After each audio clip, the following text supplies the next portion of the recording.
రక్షకుడైన యేసుక్రీస్తు ప్రశస్తమైన నామములో ఈ కార్యక్రమాలు వీక్షిస్తున్న మీ అందరికీ ప్రభు పేరిట శుభాభివందనాలు తెలియజేస్తున్నాం.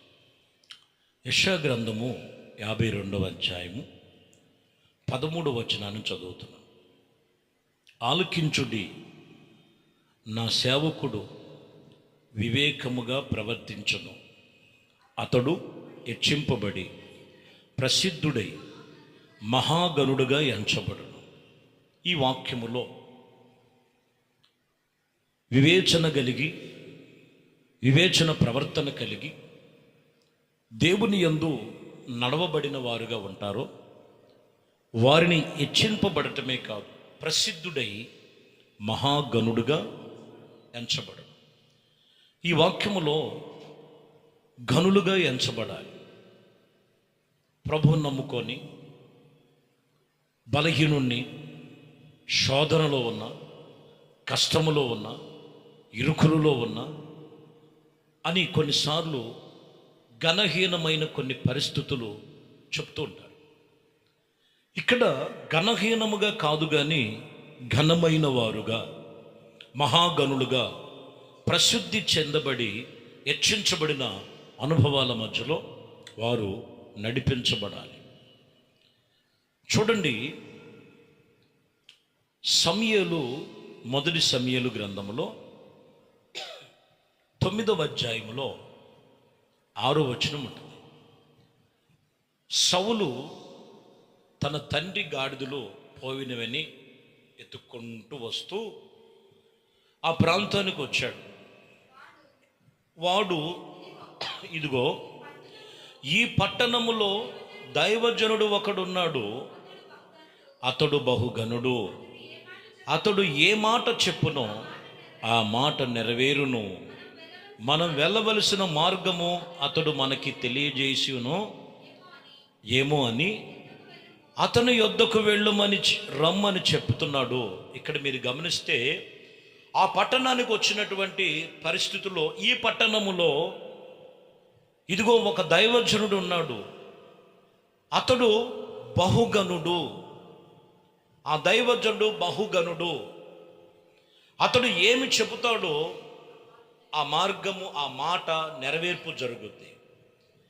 ఈ రోజున ఒక గనుడుగా ఎంచబడాలంటే దైవజనుడు నోట దేవుని మాట ఉంచుతారు. వాక్యం వింటున్న వారు జాగ్రత్తగా వినాలి. దైవజనులు నోట దేవుడు వాక్యము పెట్టినప్పుడు ఆ వాక్యము ఏమైతే చెబుతారో ఆ మాటను నువ్వు రిసీవ్ చేసుకున్నట్లయితే అది నువ్వు ఏమి చెయ్యాలో అక్కడ చూపిస్తుంటుంది, ఏ మార్గములో వెళ్ళాలో అది సూచిస్తుంటుంది. అక్కడ ఆ మాటల ప్రకారంగా ఎవరైతే అనుసరిస్తారో వారు కనులుగా తీర్చబడతారు. ఏదో వాక్యానికి పరిమితంగా, గోళ్లకు పరిమితం కాదు, గుండెల్లో ఉండాలి. దేవుడు చెబుతున్న మాట ఇది. మహాగణుడు, ఒక మహాగణుడుగా దైవజనుడు ఎంచబడి సమూయేలు ప్రవర్తన గురించి చెప్తున్నారు. అతడు ఏం చెబితే అది జరుగును, అతడు ఏ మార్గంలో వెళ్ళమంటే ఆ మార్గంలో వెళ్ళాలి. ఈరోజు ఒక వ్యక్తి ఆత్మీయతలో గనులుగా ఎంచబడాలంటే దైవజనులు చెప్పినటువంటి వాక్యములు, ఉపదేశములు చేత నువ్వు కట్టబడాలి, నువ్వు గుర్తించాలి. వారిని ఎలా గుర్తించాలంటే వీరు గనులైన సేవకులు, గనులైన దైవజనులు. వారు నీ దృష్టికి ఒకవేళ ఆనలేకపోయినటువంటి పరిస్థితులు కనపడవచ్చు కొంతమందికి. కొంతమందికి అంగు రంగు పొంగు, ఇంకా కొన్నిసార్లు చూస్తే గొప్పగా కనపడితే వీళ్ళే దైవ సేవకులు, లేకపోతే ఏదో కాస్తో కోస్తో నమ్మకంగా పరిచయం చేస్తూ ఉపదేశము చేత కట్టబడుతున్నటువంటి దైవజనులు వాళ్ళకి కానరారు. దేవుడు ఉపదేశించే ప్రతి దైవజనులు గనులే. దేవుడు పిలుపు మేరకు ప్రతిష్ఠించబడి పిలువబడి దేవుని సన్నిధిలో తీర్మానం చేసుకున్న దైవజనులు గనులండి. వాళ్ళు చెప్పే ప్రతి మాట నీవు నెరవేర్పు జరగాలంటే నువ్వు వాళ్ళు చెప్పిన మార్గంలో నడవాలి. అప్పుడు ఈరోజు చెప్తున్న మాట, నీవు మహాగనులుగా ఎంచబడతావు. మహాగనులుగా ఎంచబడతావు. ఇర్మియా గ్రంథం 30వ అధ్యాయం 19వ వచనం, వాటిలో కృతజ్ఞతా స్తోత్రములను సంబరములు పడే వారి యొక్క స్వరము వినబడును. జనులు తక్కువ మంది కాకుండా నేను వారిని విస్తరింప చేసేదను, అల్పులు కాకుండా నేను వారిని గనులుగా చేసేదను. అక్కడ ఏం వినబడుతున్నాయంట? కృతజ్ఞతా స్తోత్రములు, సంబరములు పడేటువంటి స్వరములు వినబడుతున్నాయి. జనులు తక్కువ మంది కాకుండా నేను వారిని విస్తరింప చేసి, అల్పులు కాకుండా నేను వారిని గనులుగా. ఎక్కడ దైవ సన్నిధిలో నువ్వు గనుడిగా ఉండాలంటే దైవ సన్నిధిలో స్తోత్రాలు చెల్లించాలి. స్తోత్రాలు అర్పణలు, దేవుని సన్నిధిలో స్తోత్రార్పణలు అర్పిస్తూ అక్కడ దేవుని సన్నిధిలో ఆ స్వరమెత్తి, ఆ గలమెత్తి ఆయన సన్నిధిలో ఇదిగో ప్రభుతో తీర్మానం చేసుకున్నటువంటి స్థలములో నీవు ఉండాలి. నాకెక్కడండి చాలా బిజీ అండి అంటే కుదరదు. అక్కడ నువ్వు నిలిచినప్పుడే అలుపులు కాకుండా నేను వారిని గనులుగా చేస్తాను. అక్కడ నువ్వు పాటించినప్పుడు, అనుసరించినప్పుడు, భయభక్తులు కలిగి చూపించినప్పుడు అలుపులు కాకుండా నేను గనులుగా నేను చేస్తానని వాక్యం ఇక్కడ చెబుతున్న మాట. అది చూడండి, గనులుగా ఎంచబడాలంటే జ్ఞానం కావాలి. ఏం కావాలి? జ్ఞానం. రాజైన సొలొమోను దేవుడు సన్నిధిలో రాజుగా ప్రత్యక్షమయ్యి అతను పట్టాభిషేకము పొందుకునే సమయంలో దేవుడు మందిరములు ప్రార్థన చేస్తూ, అయ్యా ఇదిగో ప్రార్థన చేస్తున్నప్పుడు ప్రభు ప్రత్యక్షమై ఏం కావాలి నీకు అని అంటే, అయ్యా మరి ఇంత ప్రజల్ని ఏలుటకు నాకు జ్ఞానము కావాలి. మీరు చూడండి, ఆ జ్ఞానముగా గొప్పవాడుగా ఎంచబడాలంటే మీరు ఖచ్చితంగా మీరు గమనించాలి. రాజుల మొదటి గ్రంథంలో 3వ అధ్యాయము 9వ వచనంలో మీరు చదివితే, ఇంత గొప్పదని నీ జనులకు న్యాయము తీర్చువాడు ఎవడు? కాబట్టి నేను మంచి చెడులు వివేచించే నీ జనులకు న్యాయము తీర్చుటకు నీ దాసుడనైన నాకు వివేకమైన హృదయము దయచేయి. ఒక వ్యక్తి గనుడుగా ఉండాలంటే మంచేదో చెడేదో తెలుసుకునే స్వభావం ఉండాలి. గొడ్డెల్లి చేలో పడ్డట్టు అలవాటు. మంచేదో చెడేదో అది తెలుసుకున్నప్పుడే వాళ్ళు మరింతగా మహాగనులుగా ఉంటారు.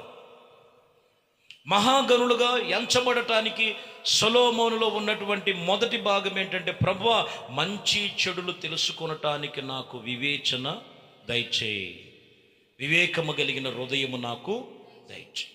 అది తెలుసుకోవాలి.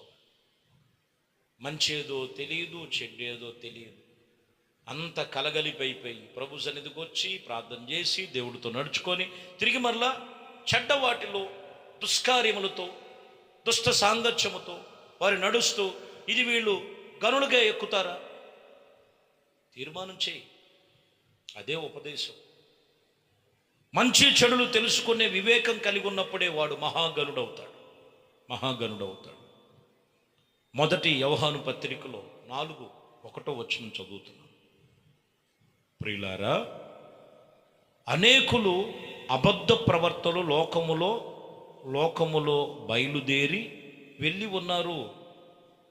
కనుక ప్రతి ఆత్మ నమ్మక, ఏ ఆత్మ దేవుని సంబంధమైనదో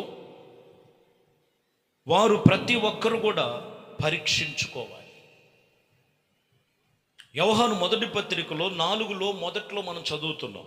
ప్రియులారా, అనేకులు ఎవరు బయలుదేరారంట? అబద్ధ ప్రవర్తలు లోకములో బయలుదేరి వెళ్ళిన ఉన్నారు. కనుక ప్రతి ఆత్మ నమ్మక ఆయా ఆత్మలను దేవుని సంబంధమైనదో కావో పరీక్షించుకో. ఏ ఆత్మ పడితే ఆత్మ పరిశుద్ధ ఆత్మ అని భ్రమపరిచే ఆత్మలు ఉన్నాయి, కృంగదీసే ఆత్మలు ఉన్నాయి, గాఢ నిద్ర ఆత్మలు ఉన్నాయి, పిరికి ఆత్మలు ఉన్నాయి, అపవిత్ర ఆత్మలు ఉన్నాయి.